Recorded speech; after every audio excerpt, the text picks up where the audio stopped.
Now, there's a couple things I want to talk about right now. Okay, number one, if you're going to bring out I love that this is a multi-crew vessel. I love the fact that you can actually go out with other people and make this an experience. Good job on that. I'm seeing much more multi-crew in Star Citizen right now, and I'm digging that, because it brings about player-to-player experiences. I love the player-to-player experiences out there. It's much more exciting gameplay for me than going after NPC missions all the time. The thing is if you want mining to be a profession and you want more game loops in the game, you should have more miners out here mining. And the only way you're going to do that is to make mining have a premium price. Right now, if you mine your ass off for an hour, I think the best you can do is around 40,000. Now, this is a guesstimate, okay? I've mined a few times with the small, much more cargo space than the prospector. But when it comes down to it, you're putting in a lot of work. To mine actually takes some time. I like that it isn't just like point, click, and forget. There's a little bit more to it than that. I dig that about mining. And, I want that to be a little bit more complicated in regards to what we were talking about earlier with skills and how you can buy books and, like in other games where you have to grind to get level 60. You don't have that in Star Citizen, and that's what I love. Like, you literally have to do this a lot in order to be good at it, just like real life. I dig the realism when it comes to that. Also, you have to know your ship. You have to know the parts and pieces. You have to know what you're going after. You have to know the resources. But in order for people to go out here and want to mine, you have to make it just as timely and important and valuable as trading. There's a lot of trading right now. Everybody's trading. Good morning, Ash. Welcome to the stream, dude. And people are trading because AUEC per hour is at an elevated level. Trading pays the most right now. So people with large trading ships that have like a Caterpillar, those types of people are making serious amounts of cash. So what's the incentive to mine, right?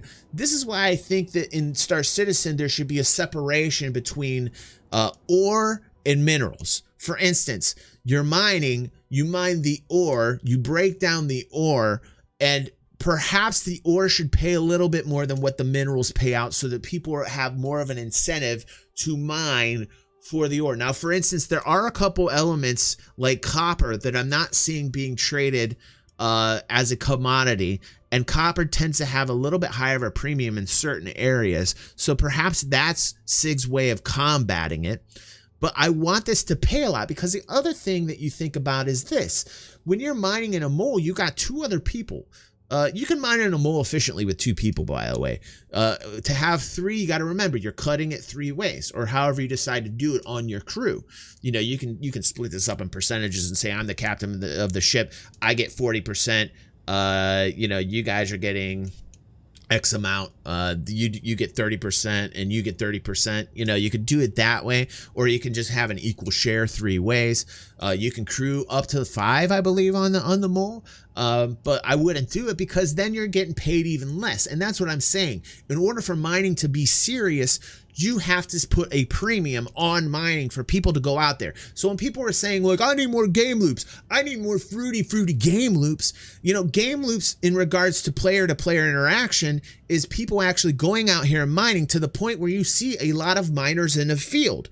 There's a lot of miners in the field because, oh, hey, there is a premium on the ore that it mines. There needs to be some type of value increase to mining, because if you're in a multi-crew ship, you're already going to be splitting this up. So this has to be something that needs to be thought about, because if you're seeing a lot more miners out there, then you're going to see a lot more action where people are going to go after miners. Then you're going to see a response from the miners where they're like, okay, I need to hire security. And then all of a sudden you have a very dynamic space. You have a very dynamic space where you have multiple miners with their own security around. They're paying security to keep away the pirates. The pirates are coming in to try and do something.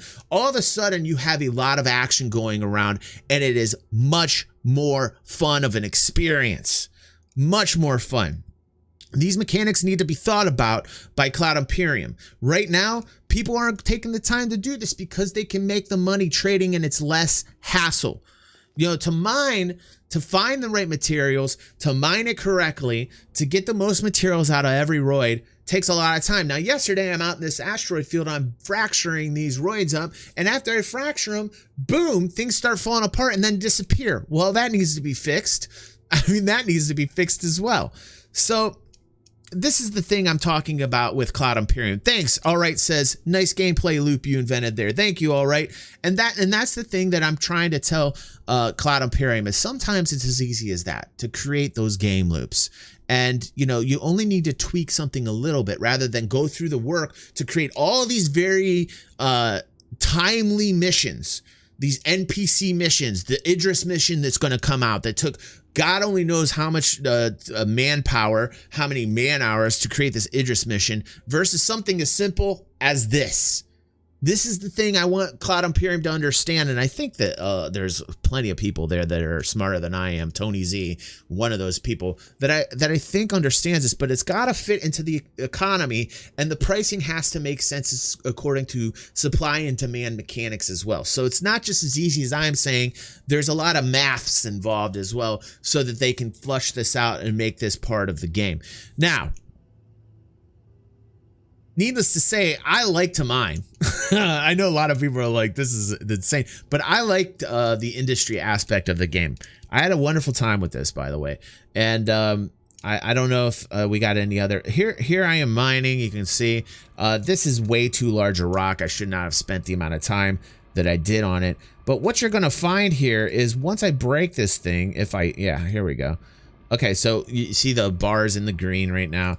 And you got to keep it there, and then you can see that the fracturing sensor's moving itself up to 100% once it does. And I love the graphics too, like as you mine this thing, like the whole rock starts heating up, you see the veins in it, and it breaks apart like that. Very, very cool. But watch what happens here. Like after I break this thing apart, the pieces disappear. It's ridiculous. It's ridiculous, and I think this is just a bug in 3.8.2. It didn't happen this way on planets, but eventually what ends up happening are, hold on, let's see here if we can go to the, it doesn't show it obviously. Oh, that's great. But take my word for it, these things eventually just disappeared. And that's just not cool. You know, like if you take the amount of time to mine this stuff, it should actually stay there. So something that I would probably tell people to fix, and also the price as well. That needs to be brought up just a little bit. You need to mine on Daymar or Yella, much better yields and potential. And here's another thing that I'll bring up, because I'm All Right says right now, he's saying DG, you need to mine on Daymar and Yella. So you see what's happening here is that the demand is to go to Daymar and Yella because the price points are better on planets or moons than they are out in asteroid fields. Okay, so where's it going to be easier to find miners? On a planet or a moon or in an asteroid field, right? Well, I think common sense tells me that in an asteroid field would be an easier place to find people. If you are a pirate, you go to an asteroid field, put the value in the asteroid fields, and then the miners will go to the asteroid fields. They're easily scanned and found, and pirates will start to go after them. You're going to have miners go, oh God, well, I can't, blah, blah, blah. But then you're going to have smart miners that are going to say, okay, now I need to hire security. Now you're going to have miners and security out in roid fields and pirates. And all of a sudden, when you're logging in as a new player and you're going to a station that has a roid field around it, you're outside, you're seeing explosions, you're seeing game loops. As far as planets are concerned with mining, I think caves need to be more lucrative as well. You go through 2 hours in a cave, and what do you get from it? I mean, you can get lost in a cave so easily. And by the way, excellent content. Those caves can give you hours and hours and hours of content. So good job on that.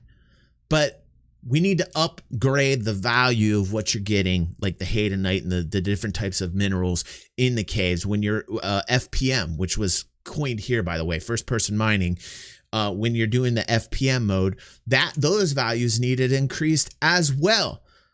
so that you're actually, so that the 2 or 3 hours you get lost in a cave actually means something when you come out, because otherwise you're just going to have people trading all the goddamn time. Everybody's going to be a trader. Why would you want to mine if there's no value attached to it? If I can fly from system to system, point A to B, which by the way is the most boring fucking thing in the world. Let's be frank about this. I mean, it's great to make money. It's great to be a space trucker if that's your gig.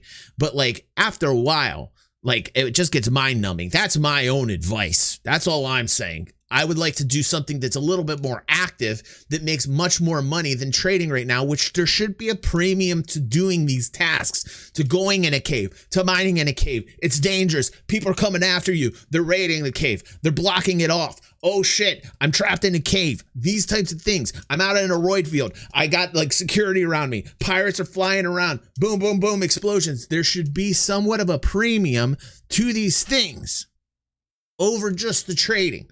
Because if you're just trading back and forth and you're space trucking and it's the safest thing to do, that's all anybody is ever going to do. You have a whole industry here. You have a mining industry here being completely untouched because people can go ahead and safely trade A to B. And by the way, the trading from planet to planet should be a little bit more difficult as well. There should be a lot more roadblocks in your way. I think you're going to see that in systems like Pyro. I think there should be a premium attached to trading in systems that are unlawful. I think that Tony Z is going to implement that. I think it's smart. And in fact, I've read opinions and articles that say, in fact, that agree with me as well from Cloud Imperium developers that say that they're going to add, elements of danger with just standard trading in those unlawful systems as well. Minor security roids and pirates. I'm sensing a theme here, says Bosun. Caves need food dispensers, says Cash. Need to be able to camp inside caves. Yeah, there should be some ability where you can actually set some type of base to a cave. That would be awesome. All right. That would be cool. What if you could trade miners? No, I don't think that would work, Damon. I don't know where you're going. I think Damon smoked a little too much weed today. All right, says agree. Running cargo right now is pretty big, is pretty bring unless somebody ganks you. When pirate gameplay and security gameplay is in, it will be more interesting. Yes, or space storms. That's cool. That's cool. Yeah, and trading. Oh, running cargo right now is pretty boring, says all right. Yeah, I mean, it's cool in the fact that you're getting paid tons of cash. But other than that, it's like, after a while, it gets a little numb. You kind of get a little numb to everything. But the one thing that I do like bringing it back in to the whole reason I started talking about this was I love the fact that you have to be a professional in your trade. Whatever your trade is, whether you're a miner, a trader, a security member, a pirate, whatever it is, you don't have to buy a book like you do in Eve. You don't have to grind to level 30, 40, whatever it is to have an advantage over somebody. It's just your own skill. It's your own knowledge of your ship. It's how you play the game. And that is a quality that I love about Star Citizen. I love the fact that this game literally comes down to what you know about your components, your ship, the area, and your profession, and how you are a professional. I love that. Keep it up, Cloud Imperium. That's good game mechanics right there. I love it.